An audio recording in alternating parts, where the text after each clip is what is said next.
manfaat dan contoh dari permission marketing. Yang kedua, pengertian data protection, bentuk ancaman terhadap data pelanggan dalam sistem CRM, beserta contohnya dan cara melindungi data pelanggan dalam CRM. Yang ketiga, pengertian privacy data dalam CRM dan ancaman privacy data dalam CRM. Yang keempat, pengertian submitting data online dalam CRM, contoh data yang sering disubmit dan cara submitting data online. Yang kelima, pengertian privacy on the net dalam konteks CRM, ancaman terhadap privasi di internet dalam CRM, dan cara menjaga privasi di internet dalam CRM. Yang keenam, pengertian universal ID, cara kerja universal ID, dan contoh penggunaan universal ID. Poin yang pertama yaitu pengertian manfaat dan contoh dari permission marketing. Jadi di sini permission marketing adalah sebuah pendekatan yang dilakukan oleh perusahaan di mana perusahaan membangun hubungan yang berkelanjutan dengan pelanggan, di mana mereka perlu adanya izin dari pelanggan terlebih dahulu sebelum perusahaan mengirim pesan promosi dan memberikan informasi yang berkaitan dengan produk. Manfaat dari permission marketing yaitu yang pertama, meningkatkan lead berkualitas. Meningkatkan lead berkualitas di sini artinya membuat semakin banyak orang yang benar-benar tertarik dan mempunyai minat untuk tahu lebih banyak tentang produk atau jasa yang ditawarkan oleh perusahaan. Orang-orang seperti ini akan lebih terbuka dalam menerima informasi tentang produk berdasarkan engagement atau tingkat keterlibatan mereka dalam bisnis. Misalnya mengikuti akun medsos suatu bisnis, serta aktif dalam kampanye pemasaran dan sebagainya. Selanjutnya yaitu manfaat selanjutnya yaitu biaya lebih rendah. Dengan permission marketing kita bisa lebih fokus pada orang-orang yang benar-benar tertarik dengan produk kita. Jadi kita tidak perlu mengeluarkan biaya besar untuk iklan yang mungkin tidak dilihat atau diperhatikan oleh banyak orang. Manfaat berikutnya yaitu meningkatkan loyalitas pelanggan. Ketika perusahaan selalu memberikan yang terbaik pada pelanggan dan menghargai mereka, maka pelanggan akan loyal kepada perusahaan.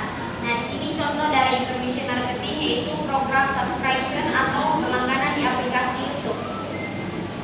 Mengapa demikian? Karena ketika pengguna memutuskan untuk subscribe ke suatu channel YouTube, secara tidak langsung mereka memberikan izin kepada pemilik channel untuk mengirimkan notifikasi terkait video baru, live streaming atau konten lainnya. Ini adalah bentuk persetujuan yang jelas untuk menerima komunikasi dari channel tersebut. Yang kedua, pengertian data protection, bentuk ancaman terhadap data pelanggan dalam sistem CRM, beserta contohnya, dan cara melindungi data pelanggan dalam CRM. Data protection atau perlindungan data dalam CRM berkaitan dengan serangkaian tindakan dan prosedur yang dilakukan perusahaan untuk mengamankan informasi pribadi pelanggan yang tersimpan dalam sistem CRM. Informasi ini diantaranya seperti rincian demografi, riwayat pembelian, preferensi komunikasi, data penjualan, dan ruang komunikasi yang tersimpan dalam sistem CRM. Ancaman terhadap data pelanggan dalam sistem CRM terbagi menjadi dua bagian, yaitu ancaman eksternal dan ancaman internal. Ancaman eksternal di sini adalah segala jenis bahaya atau resiko yang berasal dari luar sistem CRM yang berpotensi membahayakan keamanan data pelanggan. Sedangkan ancaman internal adalah segala jenis bahaya atau resiko yang berasal dari dalam organisasi itu sendiri dan berpotensi membahayakan keamanan data pelanggan yang tersimpan dalam sistem CRM. Contoh data dari ancaman eksternal yaitu serangan cyber, phishing, dan malware. Cara melindungi data pelanggan dalam CRM yaitu yang pertama, lakukan pencadangan data secara berkala, lalu manfaatkan pembaruan perangkat lunak dan sistem cyber secara berkala, enkripsi data dan akses yang terkontrol. Yang ketiga yaitu pengertian privasi data.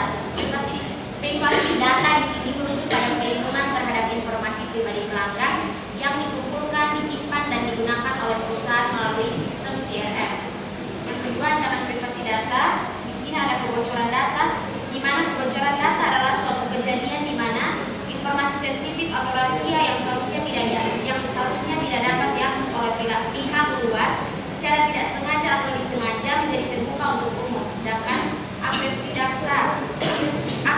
sah adalah situasi di mana individu atau entitas yang tidak memiliki otorisasi atau izin pelanggan dalam sistem CRM berhasil mendapatkan akses tersebut. Yang ketiga yaitu penyalahgunaan data. Penyalahgunaan data adalah tindakan yang tidak sah di mana data pribadi pelanggan yang dikumpulkan melalui sistem CRM digunakan untuk tujuan yang berbeda dari tujuan awal pengumpulan data. Berikut pengertian submiting data online dalam CRM, contoh data yang sering disubmit, dan cara submiting data online. Yang pertama ada pengertian. Submiting data online dalam CRM berarti memasukkan atau mengirimkan data pelanggan ke dalam sistem CRM melalui internet. Contoh data yang sering disubmit sebagai berikut. Contoh data yang sering disubmit yaitu informasi kontak, riwayat pembelian, interaksi pelanggan, dan preferensi pelanggan. Yang ketiga, cara submitting data online. Yang pertama ada akses antar muka web CRM. Artinya buka browser web dan masuk ke akun CRM Anda. Yang kedua, pilih modul yang relevan. Itu berarti pilih modul yang sesuai dengan jenis data yang ingin Anda masukkan, misalnya modul kontak, penjualan, atau pemasaran. Yang ketiga, isi formulir. Isi formulir di sini berarti isi formulir Anda dengan data yang akurat dan lengkap. Yang terakhir, keempat, simpan data. Klik tombol simpan untuk menyimpan data yang telah Anda masukkan.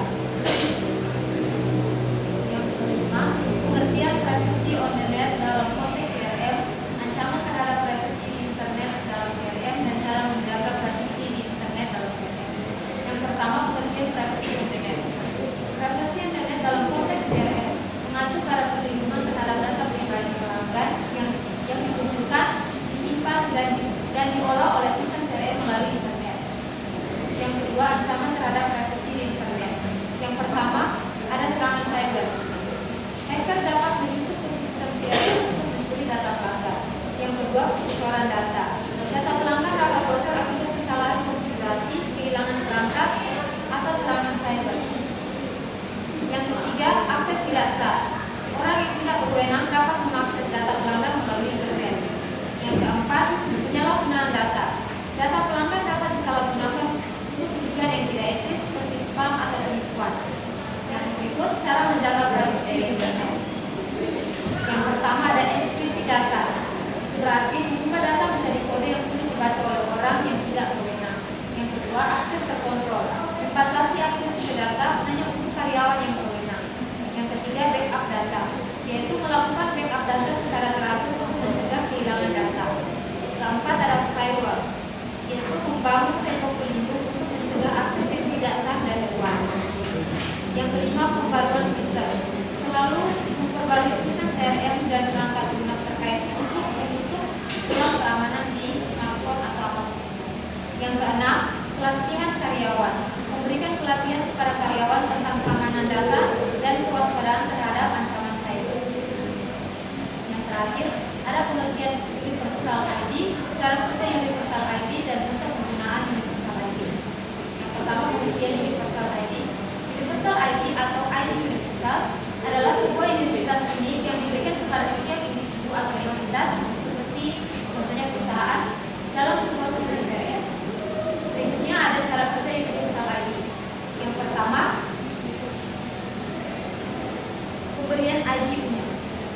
Itu berarti ketika data pelanggan baru dimasukkan ke dalam sistem CRM, sistem akan secara otomatis memberikan universal ID yang umum.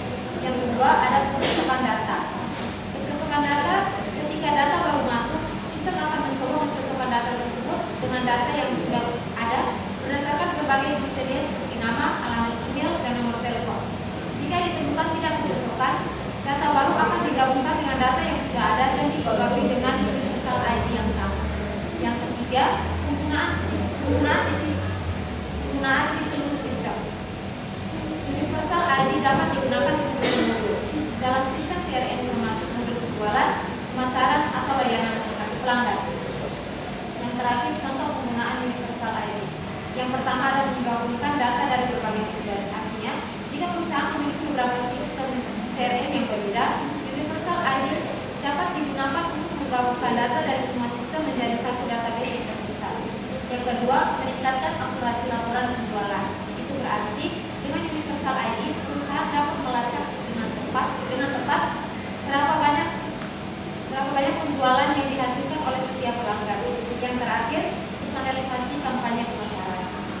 Artinya, perusahaan dapat mengirimkan kampanye pemasaran yang lebih relevan kepada pelanggan berdasarkan data yang tersimpan dalam profil mereka.